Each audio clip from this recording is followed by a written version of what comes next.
बिहार में यात्रा पे निकले हुए हैं। निषाद आरक्षण संकल्प यात्रा और सरकार बनाओ अधिकार पाओ, ये यात्रा पे निकले हैं 1 अक्टूबर से ही।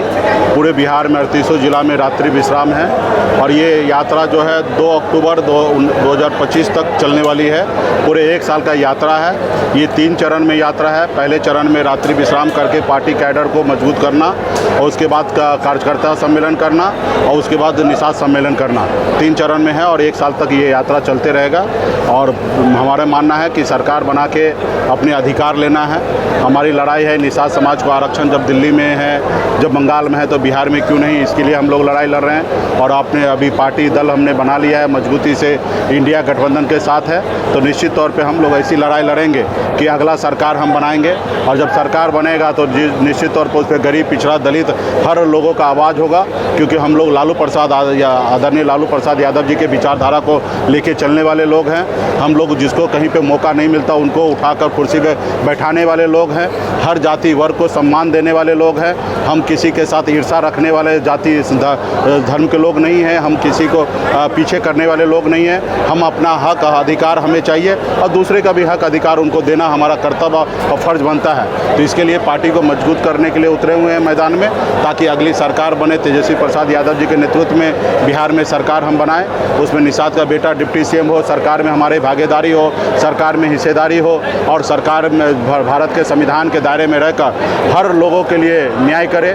जो कभी हमारे स्वर्गीय आदरणीय रामविलास पासवान जी ने आवाज़ दिया था, हम उस घर में दिया जलाने के लिए चले हैं जहां सदियों से अंधेरा है। तो निश्चित तौर पे हम लोगों का कल्पना सोच वही है कि जहां पे अंधेरा है, जहां पे कमी है, जहां पे लाचारी है, मजबूरी है, वहां पे कैसे लोगों को सरकार का मदद पहुंचे। आज सरकार में है, जिनकी सरकार है उनकी अपनी है। आज देखिए नरेंद्र मोदी जी 10% आरक्षण EWS लागू किए, हमें विरोध नहीं है कि वो लागू किए। निश्चित तौर पे अगर उनको एहसास हुआ कि सामान्य वर्ग में हमारे भाई गरीब है, पिछड़ा है, उनको आगे लाने के लिए 10% आरक्षण देना चाहिए, तो निश्चित तौर पे उन्होंने पॉलिसी बनाए।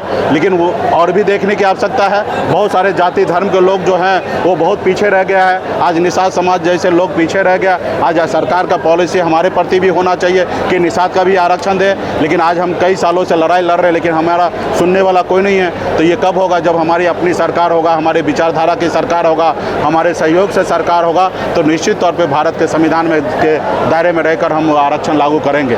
तो आज इसके लिए हम लोग मजबूती से पार्टी को मजबूत करने के लिए आज बेगूसराय जिला आए हैं और जिला में पार्टी के नेतागण भव्य स्वागत किए। बड़े संख्या में पार्टी के नेतागण, कार्यकर्तागण यहाँ पे आए हैं और बूथ स्तर पे पार्टी कैसे मजबूत हो उस पर हम लोग काम करेंगे। विधानसभा में उपचुनाव हो रहे हैं, क्या भूमिका आपकी रहेगी? हमारे इंडिया गठबंधन से वहाँ पे हमारे 4 कैंडिडेट हमने उतारा है और मजबूती से हमारे पार्टी के लोग वहाँ पे मजबूती से काम कर रहे हैं और हम लोग भी वहाँ पे प्रचार और चर करेंगे और चारों के चारों सीट जीतेंगे और आगामी जो विधानसभा चुनाव होगा उसमें मैक्सिमम सीट जीतेंगे।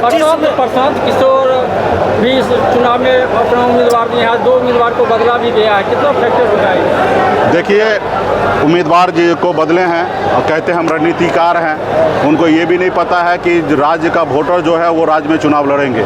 देश का चुनाव के लिए देश का वोटर होना ज़रूरी है। तो आज उनको कैंडिडेट बदलना पड़ा और पूरे बिहार में हज़ारों लोगों को एम्प्लॉय बना के काम करा रहे हैं। राजनीति जो है वो एम्प्लॉय के बेस पे राजनीति नहीं चलने वाला है। अगर ऐसा होता तो अडानी अंबानी भी राजनीति में उतर कर पूरे देश में हर ब्लॉक में, हर पंचायत में एक एम्प्लॉय को खड़ा करके और देश का प्रधानमंत्री बन सकते। लेकिन ऐसा नहीं है। चुनाव जो होता है वो विचारधारा का होता है। सबसे पहले प्रशांत किशोर जी बताएं कि उनका विचारधारा क्या है। आज भी वो सबके साथ है।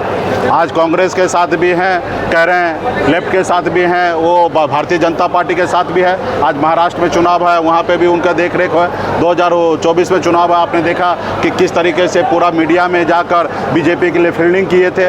तो वो आज बड़े बड़े कॉर्पोरेट घराना से चंदा लेकर और वो काम कर रहे हैं ताकि आने वाला समय में सोचते हैं कि पावर में आके बड़े बड़े कॉर्पोरेट घराना को हम आगे पहुँचा देंगे। उन्होंने बिहार के और देश की राजनीति में बाजारीकरण कर दिए। आज ऐसे लोगों को विदेश में और या राज्य में कहीं पे राजनीति में आने की आवश्यकता नहीं है, क्योंकि ये देश की राजनीति जो है गरीब, पिछड़ा, दलित के लिए होना चाहिए। जिसके पास पैसा नहीं है उनके लिए भी राजनीति होना चाहिए और राजनीति जो है गरीब लोगों के लिए भी होना चाहिए। वोट जैसे गरीब लोग देते हैं वैसे गरीब लोग भी विधायक सांसद बने। तो ऐसी राजनीति होना चाहिए। आप गला फाड़ के कहते हैं हम 500 करोड़ 1000 करोड़ रुपया खर्चा करेंगे, तो 1000 करोड़ 500 करोड़ रुपया आप कहाँ से लाइएगा और जिनसे लीजिएगा उनको क्या दीजिएगा? तो ये सारे चीज़ आपको बताना पड़ेगा और राजनीति को बाजारीकरण नहीं कीजिए। जो राजनीति हमारा बाबा साहब भीमराव अम्बेडकर ने संविधान बनाया, लोकतंत्र बनाया, उस लोकतंत्र को जिंदा रहने दीजिए, बाजारीकरण नहीं बनाइए। धन्यवाद। वो समय आएगा, 243 पे हमारी पार्टी तैयारी कर रही है और निश्चित तौर पे गठबंधन में हमारी कोशिश होगा ज़्यादा से ज़्यादा सीट पर हमारी पार्टी लड़े, लेकिन ये सारे चीज़ें जो है गठबंधन के फोरम पे ही बैठ के चर्चा होगा और हम लोग मजबूती से ज़्यादा से ज़्यादा सीट लड़कर बिहार में अपनी सरकार बनाएंगे। बेगूसराय के सांसद ने स्वाभिमान हिंदू स्वाभिमान यात्रा निकाला और बीजेपी सांसद कह रहे हैं कि अररिया में रहना तो हिंदू बनना होगा और तेजस्वी यादव ने भी कहा कि अगर देखिए, भारतीय जनता पार्टी का काम ही ऐसा है, भारत जलाओ पार्टी। आप बताइए, इस देश में बाबा साहब का देश है, हमारे महात्मा गांधी जी का देश है, अटल बिहारी वाजपेयी जी का देश है, अब्दुल कलाम आज़ाद जी का देश है। आप बताइए, ऐसे देश में इस तरीके का भाषा का प्रयोग कर रहे हैं, क्या ये समाज में सही है?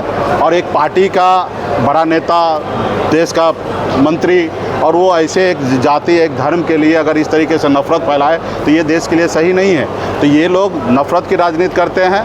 आप बताइए, 83% हिंदू, आज उनको सोचना है, आपका देश आपका है, राज कर रहे हैं, आपकी भारतीय जनता पार्टी का पिछले 15 14 से 11 साल से सरकार है, उसके बाद भी आप इस तरीके से, ये लोग कुछ नहीं, नफ़रत फैलाने वाले लोग हैं, देश में दंगा कराने वाले लोग हैं और ऐसे लोगों को कोई वजूद नहीं है। धन्यवाद।